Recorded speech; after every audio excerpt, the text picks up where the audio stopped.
morning I was reading Jonah, and as I was reading chapter 4, Jonah is talking to God, and he's really irritated with God because God has told him to go and tell this people group to turn around and change their lives.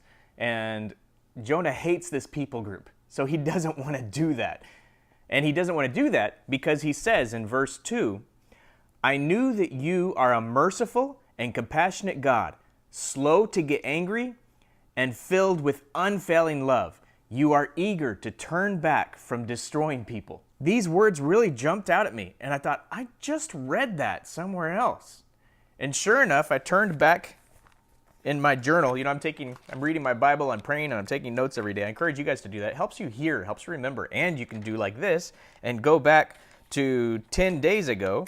Dun, dun, dun, dun, dun, dun, dun, dun. I wrote down a verse in Joel. I was reading Joel at that time. "Return to the Lord your God, for he is merciful and compassionate, slow to get angry, and filled with unfailing love.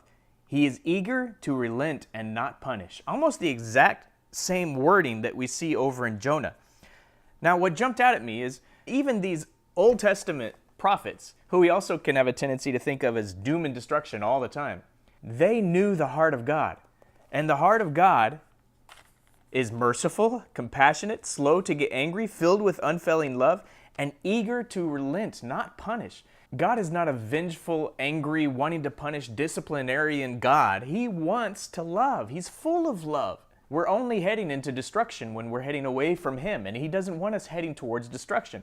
So He uses the circumstances in our lives to turn us back to Him.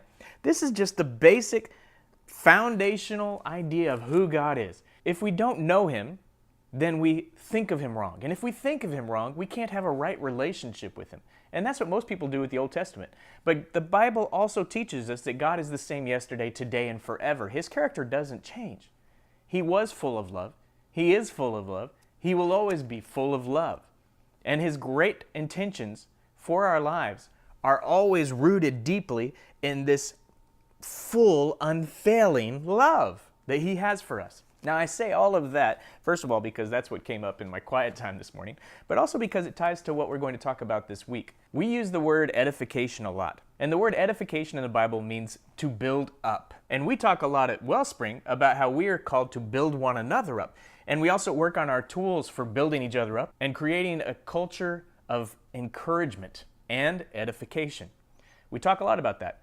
But this week, we're going to talk about Edify, and specifically, how do we edify ourselves? We're going to look at the key to edifying ourselves, because we can't help build others up if we are not built up. If we're only focused on building others up, it's like we're part of a construction team, but we're the skinny guy that can't actually lift anything. The rest of the team can't count on him. We weren't made for that. We were made to be part of a community that builds together. He wants to build you up because He loves you with an unfailing love.